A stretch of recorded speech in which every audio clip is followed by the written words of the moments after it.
सुप्रभातम, स्वागत है आपका इस विशेष कार्यक्रम में। मैं हूं किरण भारद्वाज। आज का दिन आ गया है और आज का दिन कल से बेहतर बनने का अवसर है। बीते कल की त्रुटियों को सुधारने का अवसर है। नया दिन जीवन में फिर से नए सपने बुनने का अवसर है, जीवन को सजाने का अवसर है और हर सुबह एक नया अध्याय लिखने का अवसर है।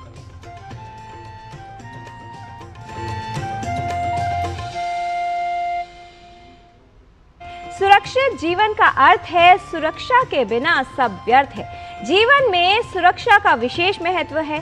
सुरक्षा जीवन की, समग्र स्वास्थ्य की और सुरक्षा जीवन के हर एक क्षण की। कहते हैं कि फालतू की चर्चा संबंधों की प्रीत बिगाड़ती है, लेकिन समय को व्यर्थ करना जीवन की रीत बिगाड़ती है। इसलिए सदा ही समय को व्यर्थ नहीं बल्कि उसको सामर्थ्य बनाने की कोशिश करनी चाहिए। समय के हर क्षण का महत्व समझना चाहिए। समय का ज्ञान लेते हैं और आइए इसके देख लेते हैं आज का पंचांग। आज का पंचांग युगाब्द 5127, विक्रम संवत 2082, शक संवत 1947, दक्षिणायन, पौष मास, शुक्ल पक्ष, नवमी तिथि, सोमवार, रेवती नक्षत्र। आज का दिन सभी के लिए मंगलमय हो।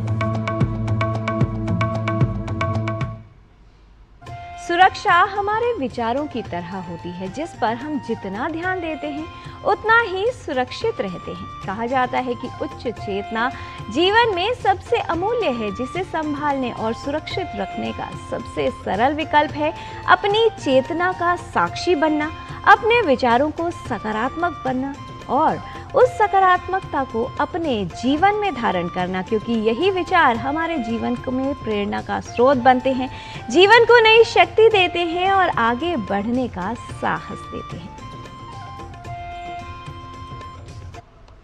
नात्युच्च शिखरो मेरुर्नाति नीचं रसातलम् व्यवसाय द्वितीयानां नात्यपारो महोदधि। कोई भी शिखर इतना ऊंचा और कोई भी स्थल इतना गहरा नहीं होता कि वहां तक पहुंचा न जा सके। ऐसे ही कोई भी महासागर इतना विशाल नहीं होता कि उसको पार न किया जा सके। वस्तुतः उद्यमियों या परिश्रमी लोगों के लिए कुछ भी असंभव नहीं। No mountain is too high and no place is too deep to reach. Similarly, no ocean is too vast to cross. In fact, nothing is impossible for entrepreneurs or hard-working people. जीवन में शांति, संतुलन और आत्मविश्वास के लिए व्यक्ति निरंतर प्रयत्न करता है। इसके लिए भारतीय ज्ञान परंपरा के अमूल्य ग्रंथों में प्रभावी उपाय बताए गए हैं। ध्यान सबके मन को एकाग्र करने के लिए ध्यान की महत्वपूर्ण विधि है, यानी ध्यान को जीवन में महत्वपूर्ण स्थान दिया गया है। ध्यान विधि के अंतर्गत आज हम आपको बताएंगे नाद ध्यान विधि के विषय में। क्या है नाद ध्यान और कैसे इसे किया जाता है, आइए देख लेते हैं हमारी इस विशेष रिपोर्ट में, जिसे बनाया है डॉक्टर लता ने।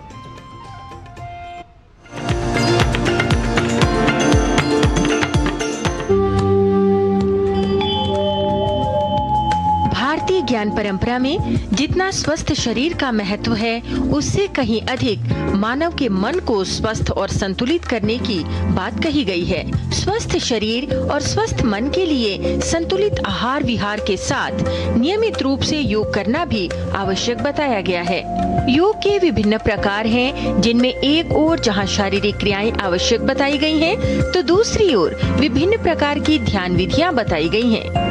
योग की इन्हीं ध्यान विधियों में से एक है नाद योग ध्यान विधि।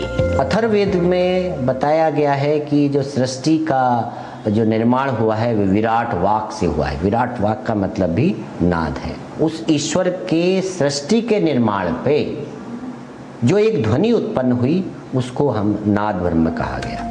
नकारम प्राणनामानम दकारमनलम विदुः जातः प्राणाग्नि संयोगात् तेन नादो भिधीयते। नकार प्राण का नाम है, दकार अग्नि का नाम है। जब प्राण और अग्नि का संयोग होता है तब इसे नाद कहते हैं। नाद का अर्थ है लयबद्ध ध्वनि या कंपन। ब्रह्मांड की प्रत्येक वस्तु में होने वाले कंपन से विभिन्न ध्वनियां निकलती हैं। इन ध्वनियों में मूल ध्वनियां हैं अ, उ और म की ध्वनियां, जिनको जीव की सक्रियता के बिना ही बोला जा सकता है। प्रथम मूल ध्वनि है आ, जो कंठ से निकलती है। दूसरी मूल ध्वनि है उ, जो हमारे हृदय को और पसलियों को प्रभावित करती है। तृतीय मूल ध्वनि है जो हमारे नाभि से लेके मस्तक तक कंपन करती है। इन सभी सर्वव्यापक ध्वनियों का संबंध हमारी शरीर की नस नाड़ियों से है, जिसके द्वारा मस्तक, नाभि और हृदय प्रभावित होते हैं और इनसे नस नाड़ियां पूरी तरह से शुद्ध हो जाती हैं।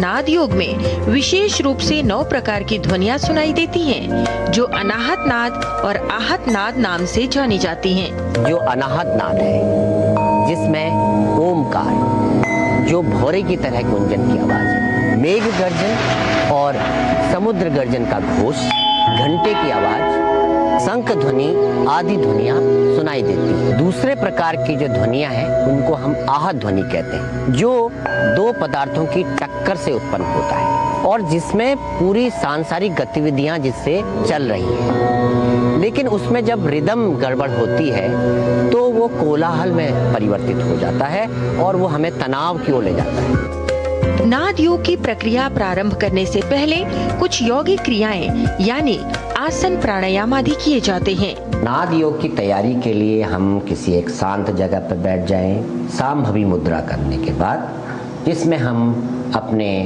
हाथों से अपने आँख को, नाक को और मुंह को बंद करते हैं और अपने कान को बंद करके हम भ्रामरी यानी कि ओमकार की ध्वनि करते हैं और ये ध्वनि लगातार करते जाते हैं। जब आप हाथ नीचे कर लेते हैं तो उसको शांत रूप से सुनते हैं। जो ध्वनि हमने बोली है ये धीरे धीरे सूक्ष्म और सूक्ष्मतर यानी कि कम होती जाती है, सूक्ष्म होती जाती है। तब उसको हम लगातार उसी में ही लय रहते हैं, क्योंकि नाद का मतलब लय भी होना है और उसके कारण हमारे शरीर में एक शांति, एक रिलैक्सेशन पैदा हो जाता है। नाद योग ध्यान विधि शरीर को स्वस्थ करने के साथ ही मन को एकाग्र बनाने के लिए महत्वपूर्ण बताई गई है। नाद योग के नियमित अभ्यास से हृदय रोग ठीक होता है, मन प्रसन्न होता है, जिसके बाद व्यक्ति अपने कार्यों को स्थिरता से करते हुए लक्ष्य साधन में सफल होता है। लता वशिष्ठ, डीडी न्यूज।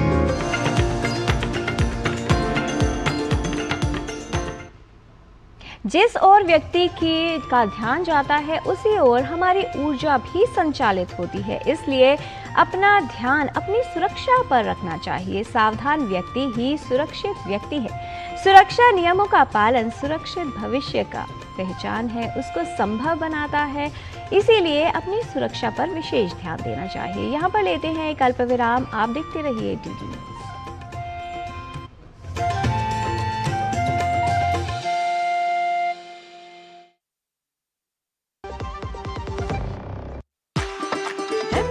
कसूरी मेथी लाजवाब है, लाजवाब है।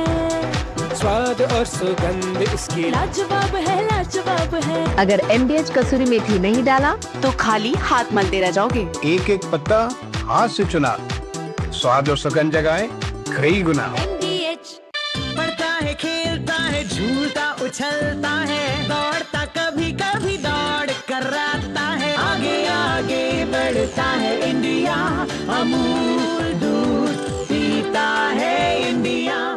सुनो, एक अच्छी इंश्योरेंस पॉलिसी AI से पूछते हैं।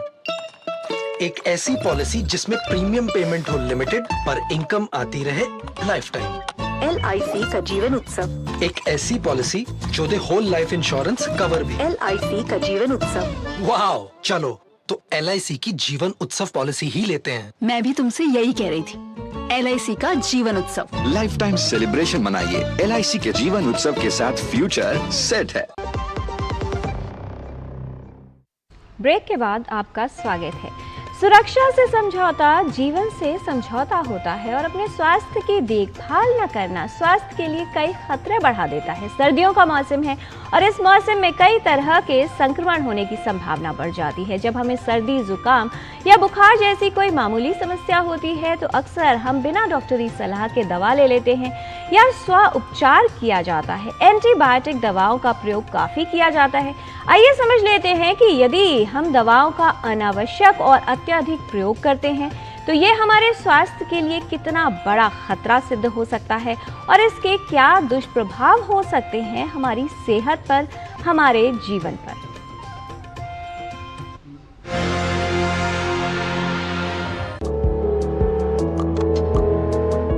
किसी भी स्थिति में बीमार होने पर दवाएं हमारे लिए जीवन रक्षक साबित होती हैं। लेकिन जरा सोचिए, यदि ये दवाएं असर करना बंद कर दें या इनका असर कम होने लगे तो ये स्थिति है एंटीमाइक्रोबियल या एंटीबायोटिक रेजिस्टेंस, जिसके कई कारण हो सकते हैं। ग्लोबली देखा गया है कि जो एंटीबायोटिक रेजिस्टेंस का लेवल है in pathogens of public health importance, जिनके कारण हमें बहुत सारी इन्फेक्शंस होती हैं, उनमें रेजिस्टेंस का लेवल बहुत हाई हो गया है। कुछ एस्टीमेट्स आए हैं जिनके हिसाब से ये पता चलता है कि हर साल ऑलमोस्ट 5 मिलियन इन्फेक्शंस होती हैं एंटीमाइक्रोबियल रेजिस्टेंस के कारण। भारत की बात करें तो एक रिपोर्ट के अनुसार करीब 3 लाख मौतें हर साल सिर्फ एंटीबायोटिक की रेजिस्टेंस के लिए होती हैं। हमारे आईसीयू में कई बार ऐसे भी जीवाणु होते हैं जिसमें कोई भी एंटीबायोटिक कारगर नहीं होती। ये इसलिए हो जाता है कि या तो हम एंटीबायोटिक का गलत इस्तेमाल करते हैं, जबकि वायरल इन्फेक्शन होता है तो भी एंटीबायोटिक लेते हैं, या एंटीबायोटिक को कम डोज में लेते हैं, या हमें जब चिकित्सक कहते हैं कि 5 दिन एंटीबायोटिक लें तो हम 1-2 दिन लेके छोड़ देते हैं, या फिर उसकी जो मात्रा होती है वो गलत होती है। तो ये जरूरी है कि आप एंटीबायोटिक सिर्फ चिकित्सक की सलाह से लें। दवाओं के बेअसर होने के कई कारण हो सकते हैं। एंटीबायोटिक दवाओं का अधिक प्रयोग, स्व इलाज करना, एंटीबायोटिक दवाओं का अनावश्यक प्रयोग, बिना डॉक्टरी परामर्श के दवा लेना, दवा की पूरी खुराक न लेना या इलाज बीच में ही बंद कर देना। इन सभी कारणों से धीरे धीरे दवाओं का असर कम होने लगता है और इसके परिणाम स्वरूप एंटीबायोटिक रेजिस्टेंस की स्थिति उत्पन्न हो सकती है। इरेशनल यूज ऑफ एंटीबायोटिक हो रहा है। अपने आप कुछ लोग सेल्फ मेडिकेशन करते हैं और इवन के कुछ डॉक्टर प्रैक्टिस के अंदर भी जल्दी एंटीबायोटिक स्टार्ट करते हैं या बहुत ज़्यादा एंटीबायोटिक दे देते हैं जितना की रिक्वायरमेंट नहीं होता। इसकी वजह से जो बैक्टीरिया हमारी बॉडी में है या जो जीवाणु हमारी बॉडी में है वो एंटीबायोटिक के रेजिस्टेंस हो जाते हैं और वो नॉन रेस्पॉन्डिंग हो जाते हैं। उनके नॉन रिस्पॉन्स की वजह से हमें बहुत ज़्यादा पेशेंट को कॉम्प्लिकेशन झेलनी पड़ती है और हमारी कम्युनिटी में देखते देखते जो पुराने एंटीबायोटिक है उनका असर ख़त्म होता जा रहा है और इसकी वजह से हमारी कम्युनिटी में बहुत ज़्यादा बीमारियां फैलने की आशंका पड़ जाएगी। दवाओं का अत्यधिक और अनावश्यक प्रयोग इसके प्रभाव को कम करता है और एंटीमाइक्रोबियल रेजिस्टेंस का कारण बनता है, जिसकी वजह से कोई भी संक्रमण या बीमारी होने पर उसका उपचार मुश्किल हो जाता है। रोगी को अधिक समय तक अस्पताल में रहना पड़ता है, इलाज का खर्च बढ़ता है और बहुत से मामलों में संक्रमण को ठीक करना मुश्किल हो जाता है और रोगी के जीवन के लिए खतरा उत्पन्न हो जाता है। माननीय प्रधानमंत्री जी ने अपने मन की बात कार्यक्रम में एक बहुत ज़रूरी मुद्दा उठाया है, वो है एंटीबायोटिक्स के उपयोग का। एंटीबायोटिक्स हमारी आधुनिक चिकित्सा पद्धति का एक बहुत ही महत्वपूर्ण हिस्सा है। हमारे बहुत सारी ऐसी बीमारियां होती हैं जिनमें कि अगर सही वक्त पे सही एंटीबायोटिक्स ना दिए जाएं तो प्राणघातक या जानलेवा हो सकती हैं। ये एंटीबायोटिक्स जो हैं ये हमारे लिए बहुत मुश्किल से बनते हैं। जो एंटीबायोटिक्स हमारे पास हैं, नई एंटीबायोटिक्स इतनी जल्दी से आती नहीं है, बहुत रिसर्च लगती है। तो कोशिश करें कि आप कभी भी बिना चिकित्सक की सलाह के एंटीबायोटिक्स का इस्तेमाल ना करें। सैनिटेशन, हाइजीन, जिसको हम साफ़ सफाई और क्लीनलीनेस कहते हैं, उसको इम्प्रूव करना है। हमें वैक्सीन्स को लेना है ताकि हमारी इन्फेक्शंस कम हो, और जब कभी लगे कि इन्फेक्शन हो गया है तो डॉक्टर को कंसल्ट करें कि ये वायरल इन्फेक्शन है या बैक्टीरियल इन्फेक्शन है। हमारे रिसर्च की बहुत ज़्यादा कंट्रीब्यूशन है एंटी माइक्रोबियल रेजिस्टेंस को कंट्रोल करने में। यदि आप भी एंटीबायोटिक्स दवाओं का प्रयोग बिना डॉक्टर की सलाह के करते हैं, अपने आप करते हैं या फिर इलाज पूरा नहीं लेते, तो जान लीजिए कि ये एंटीबायोटिक रेजिस्टेंस के खतरे को बढ़ा सकता है। अगली बार एंटीबायोटिक या किसी भी अन्य दवा का प्रयोग करने से पहले विशेषज्ञ से परामर्श अवश्य लें। किरण भारद्वाज, डीडी न्यूज।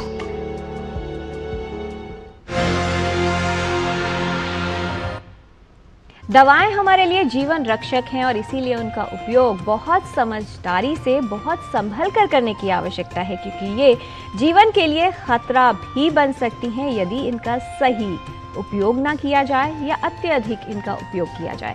कहा जाता है संक्रमण से बचाव करने के लिए अपनी रोग प्रतिरोधक क्षमता को मजबूत बनाना आवश्यक है, क्योंकि जितना सुरक्षा कवच मजबूत होगा उतनी ही संभावना कम होगी कि रोग हम पर आक्रमण करें या उनका प्रभाव हम पर पड़े। प्राणायाम करने से फेफड़ों की क्षमता बढ़ती है।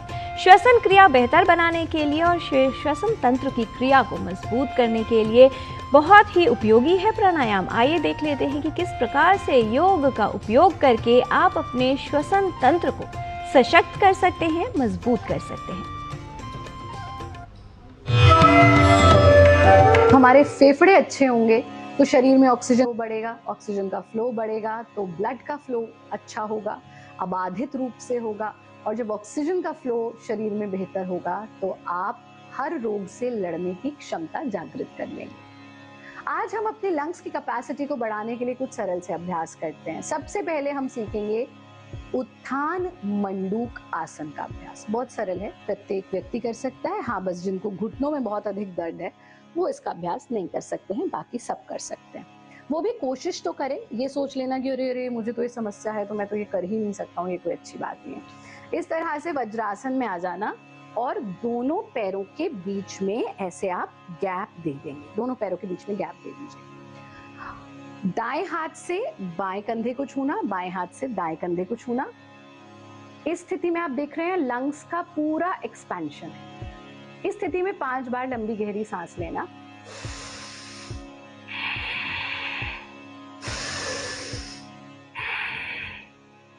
ऐसा 5 बार कीजिए। दोनों हाथों को वापस ले आइए, अपने पैरों को भी वापस ले आइए, शरीर को बिल्कुल ढीला छोड़ दीजिए। ये एक राउंड है, आप इसके 2 राउंड तक कर सकते हैं। दूसरा अभ्यास जो आपको करना है वो करना है भुजंगासन का अभ्यास। भुजंगासन भी हमारे लंग्स की कैपेसिटी को बढ़ाता है, उसका एक्सपेंशन करता है। और फिर बाल आसन जो सबसे सरल है, इस स्थिति में लेटकर आपके लंग्स की कैपेसिटी बढ़ती है। तो इसके लिए हम पहले भुजंगासन करते हैं, जिसके लिए आप पेट के बल लेट जाएंगे, दोनों हथेली जमीन पर, दोनों कोहनी जमीन पर, ठुड्डी जमीन पर, सांस भरते हुए चेहरा ऊंचा उठाना, सीना ऊंचा उठाना, पूरा जो इसका बल है आपका वो रीढ़ पर आ जाए, चेस्ट का एक्सपेंशन हो जाए। सांस छोड़ते हुए वापस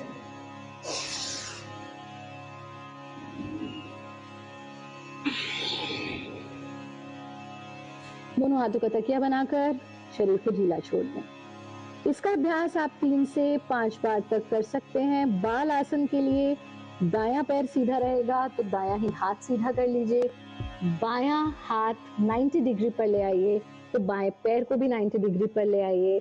इस स्थिति में कम से कम 3 मिनट तक लेटें, सांस नॉर्मल चलती रहे।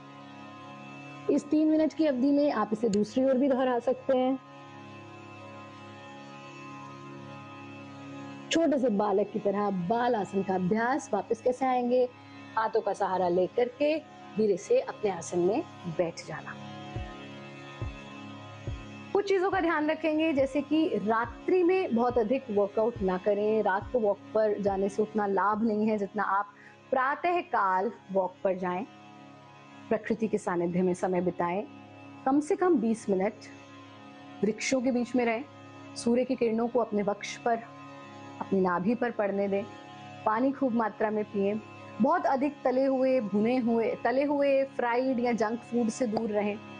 कोशिश हमको ये करनी है कि हम सात्विक आहार लें, हमारा कार्यक्रम नियमित रूप से देखते रहें, योगी बने, उपयोगी बने। प्राणायाम करना स्वास्थ्य के लिए उपयोगी है, लेकिन इस बात का भी ध्यान रखें कि जब वातावरण में प्रदूषण का स्तर अधिक हो तो बाहर जाकर प्राणायाम न करें, घर के भीतर ही श्वसन क्रियाएं की जा सकती हैं। कहते हैं सुरक्षा ज्ञान से आरंभ होती है, तो आइए संस्कृत का ज्ञान लेने के लिए चलते हैं संस्कृत पाठशाला में हमारे सहयोगी डॉक्टर नारायण दत्त मिश्र के साथ और जान लेते हैं उस शब्द के बारे में जिसका प्रयोग करते हुए संस्कृत के ज्ञाता भी अन्य भाषाओं से प्रभावित होकर अशुद्धि कर बैठते हैं। कौन सा है वो शब्द और क्या है उसके अर्थ का समानांतर संस्कृत शब्द, आइए समझते हैं।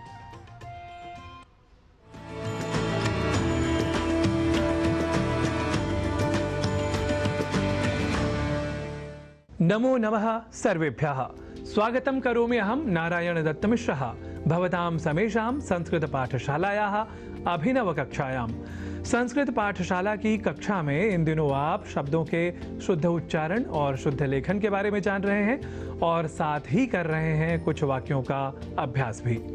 पर आज बात एक ऐसे शब्द की जिसका अर्थ कुछ और है, पर संस्कृत के इतर भाषाओं में जो अर्थ स्वीकृत हो गया है, हम में से कई उसी अर्थ को लेकर संस्कृत में भी शीघ्रतावश या कई बार अनवधानतावश प्रयोग कर दिया करते हैं। जी हाँ, हम बात कर रहे हैं आज एक ऐसे ही शब्द की। वह शब्द है सत्ता, जिसका साधारण अर्थ संस्कृत में है होना, होने का भाव या अस्तित्व। देखिए, सत और तल या ता प्रत्यय से मिलकर बना है शब्द सत्ता, पर हिंदी आदि भाषाओं में इस अस्तित्व परक सत्ता शब्द का अर्थ नेतृत्व या शासन हो गया है। तो इस अर्थ विश्लेषण को समझने के बाद आइए कुछ वाक्यों का कर लेते हैं अभ्यास, ताकि सत्ता शब्द का वास्तविक अर्थ हमें भली भांति स्मृत रहे और शासन के अर्थ में सत्ता का प्रयोग हम न करें। जगति सत्ता जीवानाम, अर्थात संसार में जीवों की सत्ता या उपस्थिति है। केंद्र प्रशासने अस्ति सत्ता भाजपा इत्येतस्य दलस्य, अर्थात केंद्र प्रशासन में भाजपा इस दल की सत्ता या उपस्थिति है। देखिए, यहाँ अर्थात इस वाक्य में जिस सत्ता शब्द का प्रयोग हुआ है उससे आप इस भ्रम में न रहिएगा कि सत्ता का अर्थ संस्कृत में शासन है। आप दोबारा इस वाक्य को इसके हिंदी अर्थ के साथ देख सकते हैं, जहाँ सत्ता शब्द का सीधा और स्पष्ट अर्थ अस्तित्व या उपस्थिति ही है, न कि शासन। हाँ, यदि हमें शासन या अर्थ ही इस शब्द का लेना हो तो हमारा वाक्य कुछ यूं होगा। भारते साम्प्रतं राष्ट्रीय जनतांत्रिक संघटनस्य शासनम अस्ति, अर्थात भारत में अभी राष्ट्रीय जनतांत्रिक संगठन का शासन है। यहाँ हम हिंदी भाषा की आधुनिक प्रवृत्ति के अनुसार अवश्य शासन के स्थान पर सत्ता शब्द का भी व्यवहार कर सकते हैं, पर जब प्रयोग करते समय बात तार्किकता, विश्लेषणात्मकता और वैज्ञानिकता की होगी, तब अवश्य ही यह शब्द शासन इस अर्थ की कसौटी पर खरा नहीं उतरेगा। यह पूर्णतः स्पष्ट है। देखिए, जब सत्ता शब्द का प्रयोग शासन अर्थ में ही करना अभिप्रेत रहा होता, चाहा गया होता, तो हमें राज सत्ता जैसे शब्द साहित्य में या व्यवहार में नहीं प्राप्त होते। इस एक वाक्य के प्रयोग से आप और अधिक स्पष्टता के साथ समझ सकते हैं। राज सत्ता तो सर्वदा मदोन्मत्तम करोति जनम, अर्थात राज सत्ता तो सर्वदा व्यक्ति को मदोन्मत्त करती है। राजसत्ता अर्थात राजा होने का भाव, अस्तित्व, न कि राजा का शासन। तो इस तरह आप स्वयं शब्दों और उन अर्थ स्वरूपों के प्रति तार्किक और विश्लेषणात्मक होकर सोचें तो साधारण प्रवृत्ति वह भी किसी दूसरी भाषा या कुछ समूह के व्यवहार से प्रभावित या कुप्रभावित होकर संस्कृत को दुष्प्रभावित होने से स्वयं को बचा सकेंगे और उससे भी कहीं अधिक संस्कृत के संस्कृतत्व की, संस्कृत के मूल स्वरूप की सुरक्षा और संरक्षा आप कर सकेंगे। तो इसी संदेश के साथ अधुना माम अनुज्ञापयन्तु भवन्तः इति सविनयं ज्ञापयन् नौमि भवतः संस्कृत प्रियान् हि सर्वान्।